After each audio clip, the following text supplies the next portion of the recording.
एक लड़के ने सूप में अपने ही क्लासमेट के मांस का टुकड़ा देखा। उस मांस के टुकड़े पर बना टैटू बिल्कुल वैसा ही था जैसा उसके क्लासमेट की गर्दन पर बना हुआ अंग्रेजी अक्षर।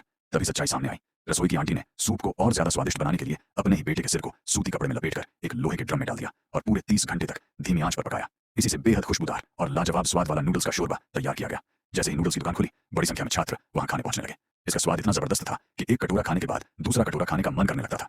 कई छात्रों 100 को शक होने लगा कि इसमें कोई केमिकल या गलत चीज मिलाई गई है।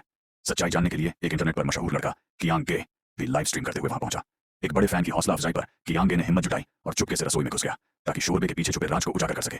जैसे ही वह बर्तन का ढक्कन उठाने ही वाला था, तभी अचानक वह आंटी वापस आ गई। हालांकि कियांग गे के पास हजारों फॉलोअर्स का समर्थन था, फिर भी माहौल तनावपूर्ण हो गया। इसी खींचतान में शोरबे की बड़ी देग जमीन पर गिर गई। कुछ अजीब आकार की हड्डियां बाहर आ गईं, जो देखने में कुत्ते की खोपड़ी जैसी लग रही थी।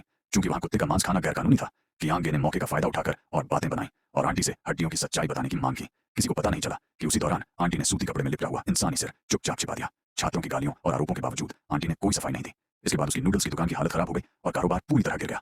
वहीं दूसरी ओर इस लाइव स्ट्रीम के बाद कियांग गे रातों रात मशहूर हो गया और स्कूल का टॉप इंटरनेट स्टार बन गया। उसने इस घटना को यादगार बनाने के लिए अपनी गर्दन पर टैटू भी बनवा लिया। एक रात जब वह देर से खाना खाने जा रहा था, तभी काले कपड़ों में एक आदमी ने उसे 2 बार जोर से टक्कर मारी। कियांग गे गुस्से से भर गया और उसे माफी मनवाने के लिए उसका पीछा करने लगा। लेकिन वह आदमी बेहद खतरनाक निकला। उसने अचानक पीछे से एक बड़ा चाकू निकाला और कियांग गे पर हमला कर दिया। सौभाग्य से कियांग गे समय रहते बच गया।